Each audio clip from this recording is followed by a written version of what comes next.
their weight is not according to their height is not according to their age,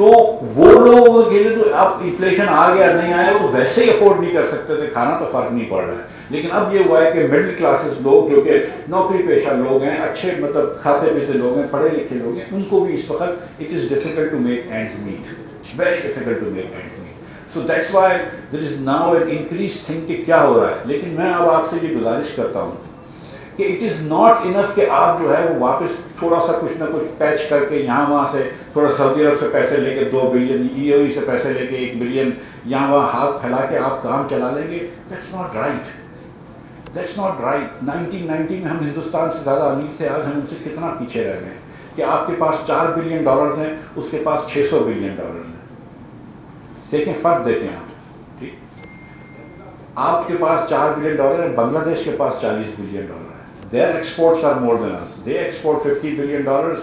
We export maybe $25 billion. So ہم بنگلہ دیش سے بھی پیچھے رہ گئے.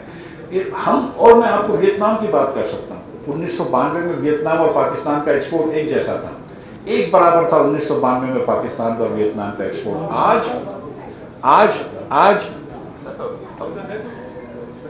آج آج ویتنام اور پاکستان کے ایکسپورٹ میں کتنا فرق آ گیا ہے کہ ویتنام کا ایکسپورٹ $300 بلین ہے.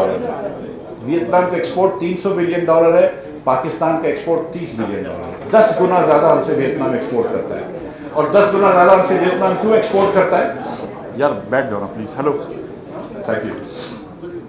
10 گنا زیادہ ہم سے ویتنام کیوں ایکسپورٹ کرتا ہے؟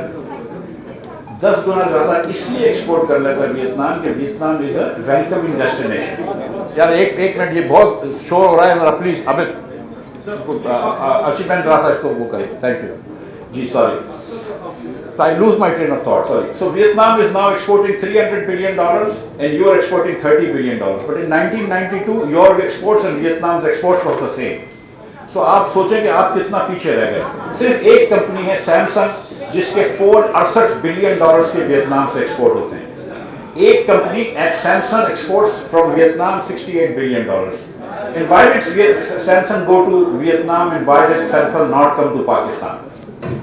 The fact of the matter is کہ پاکستان میں کوئی بھی نہیں آتا ہے، کوئی فورن انویسٹرز پاکستان میں نہیں آتے جس کو پاکستان کو نہیں بیچنا ہوتا ہے.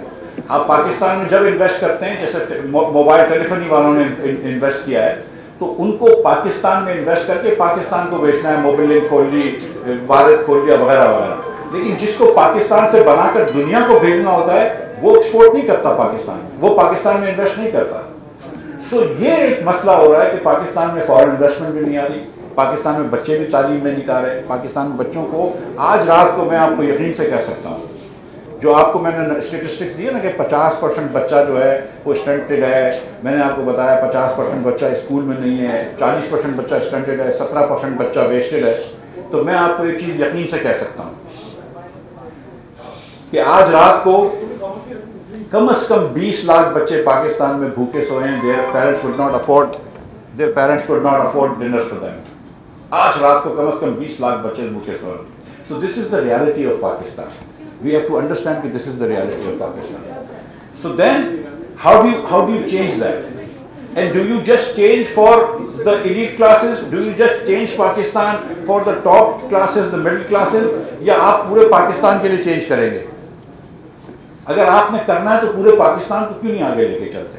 تو میں نے ایک بات کی تھی جس کے اوپر بہت زیادہ مجھے پش بیک آیا 2 باتوں پہ، تو 2 باتیں میں ابھی ریپیٹ کروں گا. ایک بات میں نے کی تھی کہ we should be one nation. And when I said one nation تو لوگوں نے کہا اپنی ایتھنیسٹیز کو آپ نہیں بھول سکتے. میں نے کہا بالکل نہیں. I am a Memon and a proud Memon and people are of different ethnicities. That's very good. Nobody seeing کہ آپ ایتھنیسٹی ختم کریں. لیکن اور میں یہ بھی کہتا ہوں کہ نیشنلسٹ ہونے میں بھی کوئی بری بات نہیں ہے. نیشنلسٹ ہونے کا مطلب ہے کہ میں اپنا حق مانگ رہا ہوں، وہ اپنا حق مانگ رہا ہے، وہ اپنا حق مانگ رہا ہے، وہ اچھی بات ہے. لیکن زیادہ بہتر اس وقت پاکستان کے لیے یہ ہے کہ ہم اپنے سے کمزور کا حق مانگیں. ہم دیکھیں کہ یہ 50% بچہ اسکول میں نہیں ہے، پہلے اس کو بھی اسکول میں ڈالو. ہم صرف اپنے بچے کو اسکول میں نہ ڈالیں، ہم یہ بھی دیکھیں کہ 40% بچہ اسٹنٹڈ ہے، 20 لاکھ بچہ روز رات کو بھوکا سوتا ہے، ہم اس کو بھی دیکھیں. 75% پاکستان میں لٹریسی پاورٹی ہے. اس کا مطلب یہ ہے کہ 75% بچے، 4 میں سے 3 بچے پاکستان میں 2 جملے نہیں پڑھ سکتے. Age appropriate. 10ویں کا بچہ 10ویں کے حساب سے نہیں پڑھ سکتا، 8ویں کا بچہ 8ویں کے حساب سے نہیں پڑھ سکتا. 2 جملے کسی بھی زبان میں نہیں پڑھ سکتے. یہ پاکستان کی تعلیم ہے. تو ایک میں کہتا ہوں کہ ایک وی ہیو ٹو